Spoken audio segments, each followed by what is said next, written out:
Dr. Cigarroa, welcome. Evan, it's great to be here. So nice to have you here, and you're hosting us, actually, so in some ways, thank you. Well, thank you very much. Great to be here. So here we are approaching 9 months in the job. What have you learned about this job that you did not know on the day you took it? It's a sprawling operation that you're running here with an $11.5 billion budget, 194,000 students and 84,000 employees. It's just a massive job, and surely it has to have been different than you imagined it would be initially. Well, in many ways, by being a part of the University of Texas system for the past nearly 9 years, I really kind of knew what I was, getting into. But what I really didn't realize was how inspired, I would be by having the opportunity not only to learn about, the health science centers, which, I believe I've had a pretty good, feel on that, right, but just to see the magnitude and the immensity of, our academic campuses across the state, from a small campus like the University of Texas Permian Basin to the flagship like University of Texas at Austin or a smaller campus in Tyler. Right. The impact of our great university system in this state and nation is profound. And so I'm just happy to tell you that I'm more inspired than I ever thought I would be during my 8th month as Chancellor. And having an opportunity to be a part of this great system is just a unique opportunity for an individual. I guess I would assume, or we would assume, that having led a health science center, a health campus, part of the system previously, that you would have had a lot of interaction with the other presidents and the other campuses, and that you would have come in.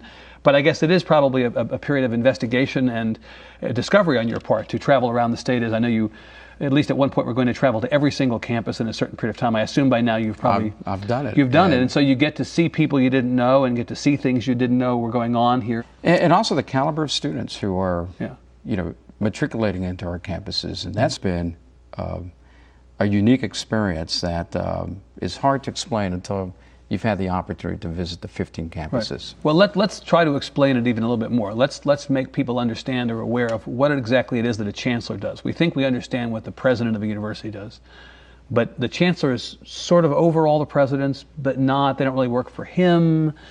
He sort of leads the system, but there are the regents to whom he reports. How does this exactly work? Where do you fit into the organizational chart, and what are your responsibilities? It's a unique position, but I think the role of the chancellor is to be able to articulate a vision, a vision that excites not only your students and your faculty and the staff that work at your system, but also establishes a compass, where the University of Texas system can really be a pathway of excellence, not only for our state of Texas, but for the nation and for our international community.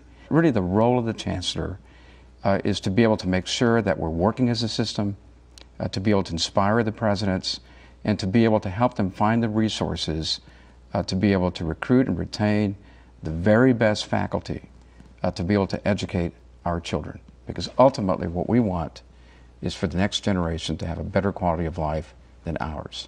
And that's a very important mission.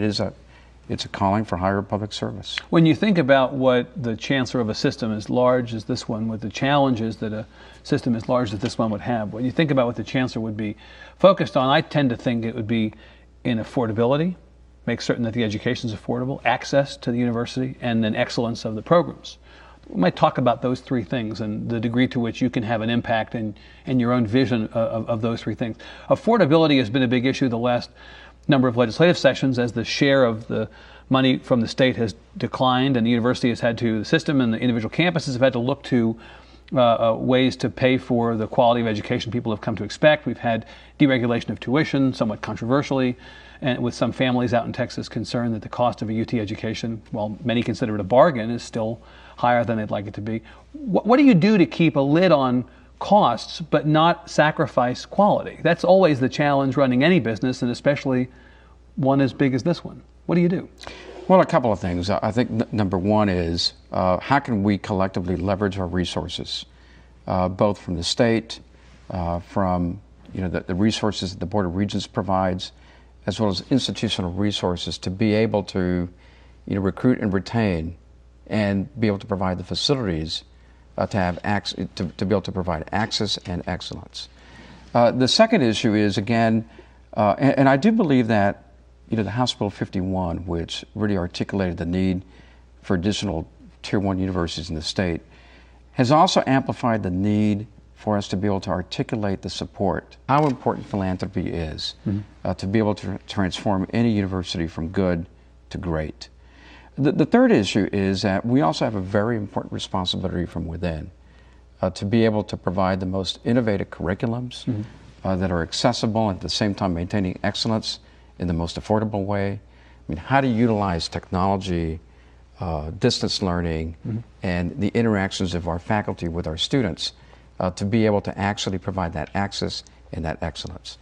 How do we, basically try to kind of contain our costs as well? I mean, we really have to be very careful, just what we have to do in our own households, about really be able to try to contain the rising costs of education such that we can always try to maintain affordability to our students and at the same time meeting our mandate, which is an institution of the first class. And the fact is you have to pay competitive salaries to recruit the best faculty. You've got to provide facilities that are the most state-of-the-art to attract the best students. And yet there's always going to be downward pressure on costs. And it's a global competition. I mean, we're not just competing at the University of Texas. In Texas or even with the United States. It is a global competitive field. The other aspect about this is that it's so important that we work with our legislature and work with our communities to be able to provide outstanding scholarships to our students, such that the total academic costs can be discounted significantly to our students. I think the University of Texas at Austin and many of our other universities across the system have done a good job in that regards.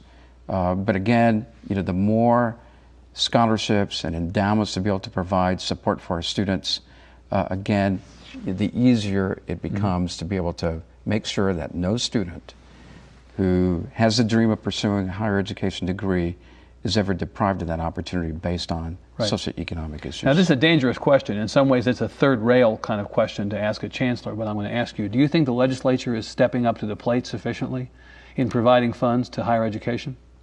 Well, I think when you take a look at the 81st legislative session, we thought it was going to be one of the most difficult sessions that we would ever enter. But if you reflect upon how the session treated higher education in Texas, it was probably one of the best sessions in the past 20 years.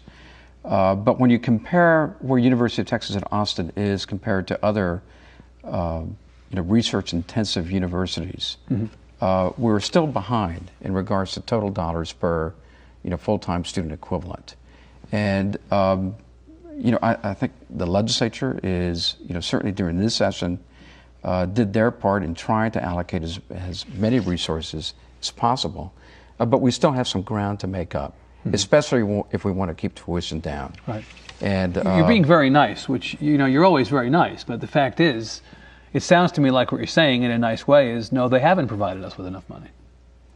Well, again, it's a shared responsibility. We're still approximately about $3,000 per student below our national peers. And if we really want to have the very best public institutions of higher education, some way, somehow, we need to make up that shortfall. And so we are preparing for the 82nd legislative session.